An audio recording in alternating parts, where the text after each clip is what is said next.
dari mulai penanaman mangrove, dari mulai mitigasi kawasan pantai dan seterusnya. Tapi saya perlu sampaikan bahwa kita sudah dikondisikan. Kawan-kawan tuh datang kepada saya izin langsung, Bang, kami lelah begini, bertahun-tahun seperti ini. Kami mohon izin tidak bisa membersamai perjuangan kalian. Walaupun hati kami bersama kalian, tapi kami terpaksa karena ekonomi. Pak Rofi, singkat saja, Anda katanya punya data pagar laut ini sebenarnya sudah terjadi atau sudah ditanam jauh sebelum kasus ini mencuat sekitar tahun 2010-2011. Ya, sebelum zamannya Pak Jokowi itu sudah ada pagar laut. Itu data dari mana, Pak Rofi? Tapi ini ada ini Pak Zaki, Bupati Tangerang ini, Mas. Ini kan ada nih pagar lautnya ini. Tuh. Oke, Anda bisa mempertanggungjawabkan hal itu? Oh bisa, kan ini ada fotonya Pak Bupati. Tahun berapa ya? Pak Bupati diundang aja. Ini sebelum Pak Jokowi, Pak Jokowi. Mas Andi punya data yang sama juga? Sama. Jadi ini berdasarkan RT RW-nya aja, itu udah jelas. Udah jelas sebelum era kepemimpinan Pak Jokowi ini udah direncanakan. Ini teman-teman Wahid temuan sendiri kok. Berdasarkan RT RW Kabupaten Provinsi Banten kan. Nah, itu udah jelas. Ngapain Pak Jokowi diseret-seret dalam persoalan ini? Oke, silakan Bang. Ya. Makanya ini kan apa ya, sebetulnya ini poinnya ke reklamasi. Reklamasi itu jeratnya berulang-ulang kami sampaikan dimulai dari Perda RT RW. Yang paling terakhir adalah RPJP Kabupaten Tangerang gitu ya, pada tahun 2025 ini. Masih menyebutkan juga rencana reklamasi. Bagaimana lantas hubungannya dengan laut? Kan yang jadi krusial inilah ketika munculnya pagar laut itu. Dengan berbagai macam alasan untuk mitigasi bencana lah, memasang inilah terbantahkan. Selesai, kemudian muncul episode kedua yang namanya HGB. HGB ini sebetulnya yang untuk mencari benang merah. Ketika diributkan banyak pihak, mana sebetulnya persinggungan antara kepentingan pagar, kepentingan PSN dengan persinggungan yang disebut dengan PIK itu. Maka beramai-ramailah orang dengan mengarsir, menginduk aplikasi namanya Bumi, dia tarik. Termasuk kami juga melakukan hal yang sama. Punya ATR BPN ya? Ya, punya ATR BPN. Seperti itu polanya. Nah, sebetulnya yang kita pengen itu adalah saat ini kejujuran. Kami pengen contoh misalnya ada pengusaha itu mirip Pak Yusuf Hamka lah. Dia ngerti gitu ya. Dia nggak tamak, nggak kemudian mengorbankan segala kepentingan orang banyak. Apalagi sampai dengan melemahkan namanya institusi negara. Persoalan dia nyogok praktek misalnya ke anggota-anggota atau pegawai-pegawai BPN, itu adalah bentuk yang namanya melemahkan institusi negara. Oke. Seperti itu. Jadi situasi ini tidak akan pernah kemudian akan menjadi selesai. Kenapa? Indikatornya sederhana. Jika urusan pagar bambu saja tengah laut harus melibatkan banyak pihak. Komisi 4, kemudian yang namanya Kementerian Kelautan, Kementerian KLH, turun semua. Berarti ada sesuatu yang sangat besar. Maka pilihan penyelesaiannya hanya dua. Kalau pada sebuah pihak tidak mau berkata jujur, maka persoalan ini hanya bisa diputus oleh yang namanya Presiden Republik Indonesia. A kata dia A. Jika tidak bisa, maka Mahkamah Konstitusi Rakyat yang bisa memutuskan sebagai alternatifnya. Saya ke Mas Erwin. Mas Erwin, kita dari tadi belum membahas terkait apa saja kerusakan yang disebabkan oleh pagar laut. Boleh dijabarkan mungkin secara singkat? Ya, yang pasti kan kalau ekosistem di sepanjang pantai utara ya, terutama di Tangerang itu kan sebetulnya memang dari dulu sudah tidak terlalu baik ya. Karena bagaimanapun juga proses pembangunan yang ada di sekitar Tangerang sendiri juga cukup masif dan itu sejak lama jadi lalu lintas ini. Jadi kalau kita bicara soal kerusakan ekosistem, pasti kita ketemu tuh dalih-dalihnya. Ini bisa direklamasi, begitu ya. Karena udah terlanjur rusak gitu mungkin. Iya, itu selalu yang dijadikan alasan misalnya KKP mengeluarkan PKPRL untuk reklamasi. Padahal misalnya dalam temuan beberapa kali kita ngajuin ke melapor ke KKP begitu ya. Ketika udah keluar PKPRL-nya, kemudian ternyata di situ ada terumbu karang, mereka pun nggak berani batalin PKPRL-nya. Padahal nggak boleh sebetulnya terumbu karang dirusak. Tetapi kemudian saya balik lagi ke soal ketika terbit Omnibus Law, semua sanksi-sanksi pidana terkait lingkungan itu selalu jadi dihindari oleh para birokrat. Ya, kemudian ditariknya jadi sanksi administratif.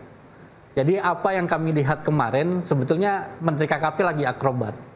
Dia mencoba menarik ulur, nanti kemudian tinggal dikasih denda administratif. Baik. Baru kemudian setelah denda administratif dikeluarkan PKPRL-nya. Selesai urusan direklamasi. Baik, tapi pasti tentu itu yang akan sangat dikorbankan nelayan di situ. Nah ya, saya tanya ke Pak Iwan. Pak Iwan, berapa ratus nelayan yang dikorbankan akibat pagar laut sepanjang 30,16 km ini? Kalau data spesifik itu saya tidak punya. Yang punya tentu Himpunan Nelayan Seluruh Indonesia. Okay. Ya, tapi saya perlu sampaikan begini. Tadi juga ada pertanyaan, kenapa kok baru sekarang menyampaikan ini? Kita dari dulu sudah teriak tentang ini, tapi selalu dia tenggelam. Berita kalau teki miring masuk surat kabar. Kalau talang agak sedikit nggak lempeng gitu masuk. Hal-hal remeh-temeh itu diangkat. Tapi hal-hal seperti ini yang menyentuh kebutuhan dasar masyarakat di Pantura justru malah tidak diangkat. Akhirnya kita bertanya, ini pembangunan sebenarnya untuk siapa sih gitu? Apakah untuk kelompok elit kah? Atau memang betul-betul murni adalah untuk masyarakat paling bawah? Nah jadi itu yang pertama. Nah lalu begini. Sebetulnya kawan-kawan itu banyak yang membersamai kita sejak awal. Dari mulai penanaman mangrove, dari mulai mitigasi kawasan pantai dan seterusnya. Tapi saya perlu sampaikan bahwa kita sudah dikondisikan. Kawan-kawan tuh datang kepada saya izin langsung. Bang, kami lelah begini, bertahun-tahun seperti ini. Kami mohon izin tidak bisa membersamai perjuangan kalian. Walaupun hati kami bersama kalian, tapi kami terpaksa karena ekonomi. Karena itu jenderal besar kita mengatakan, siapkan 10 peluru. 1 peluru untuk musuhmu, 9 peluru untuk pengkhianat yang ada di dalam barisanmu. Itu yang terjadi sekarang. Masyarakat Banten, Pantura khususnya menderita, sangat-sangat menderita, tapi kita berdusta kepada hati nurani kita sendiri. Itu masalahnya. Jadi kita berharap pembongkaran pagar laut itu bukan hanya lip service, bukan hanya seremoni, tapi tegakkan hukum, adili pelakunya. Lalu masyarakat di Tangerang Utara akan seperti apa ke depannya? Ada penggelapan informasi terkait PSN tadi. Sekarang baru dibuka, yang PSN ini loh, yang PIK ini loh. Tapi sebelumnya tidak begitu. Informasi ini digelapkan kepada masyarakat. Nah siapa yang menikmati itu? Ya orang-orang yang mendapatkan keuntungan dari situ. Sehingga bisa menekan masyarakat atas nama negara. Lagi-lagi saya katakan, negara dicatut namanya.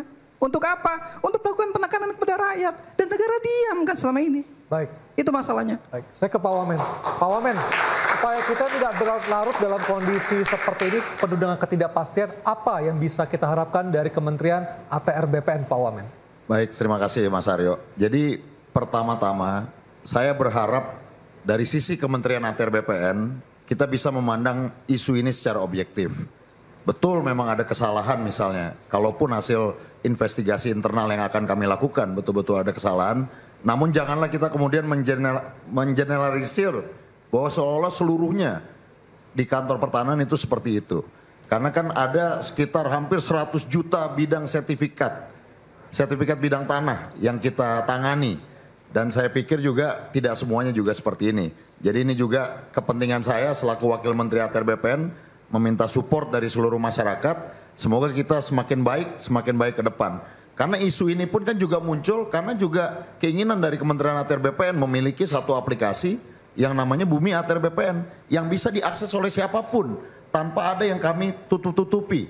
Kami berusaha juga untuk lebih transparan, lebih akuntabel karena ini juga menjadi salah satu perintah dari Bapak Presiden Prabowo Subianto untuk juga memberikan salah satu tata kelola pemerintahan yang baik, good governance ke depannya. Termasuk ketika pegawai BPN Kabupaten Tangerang bersalah nantinya, itu pasti akan ditindak ya Pak Wamen ya? Secara sanksi dari sisi internal kami tentu bisa mendapatkan tindakan dari sisi sanksi administrasi dan secara kode etik. Dan jika ada unsur pidana maka akan diserahkan kepada kepolisian. Ya itu tentunya menjadi ranah APH kemudiannya. Jadi kami pikir semangat dari komitmen dari Kementerian ATR BPN, perintah dari Bapak Prabowo Subianto khusus kaitannya SHGB dan SHM yang berada di luar garis pantai hasil pantauan dari Badan Informasi Geospasial, kami bisa pastikan pasti akan kami cabut. Baik. Baik, Indonesia sebagai negara dengan garis garis pantai terpanjang di dunia ini harusnya memang jangan sampai pengelolaan kawasan pesisir jadi carut marut seperti ini ya Haryo ya. Harusnya balik lagi untuk kepentingan rakyat. Sebesar-besarnya untuk kemaslahatan umat. Betul sekali. Akhir kata saya Anissa Dasuki. Saya Aryo Ardi, terima kasih Anda bersama kami di Interupsi. Kita akan kembali lagi minggu depan dengan topik dan tema yang berbeda.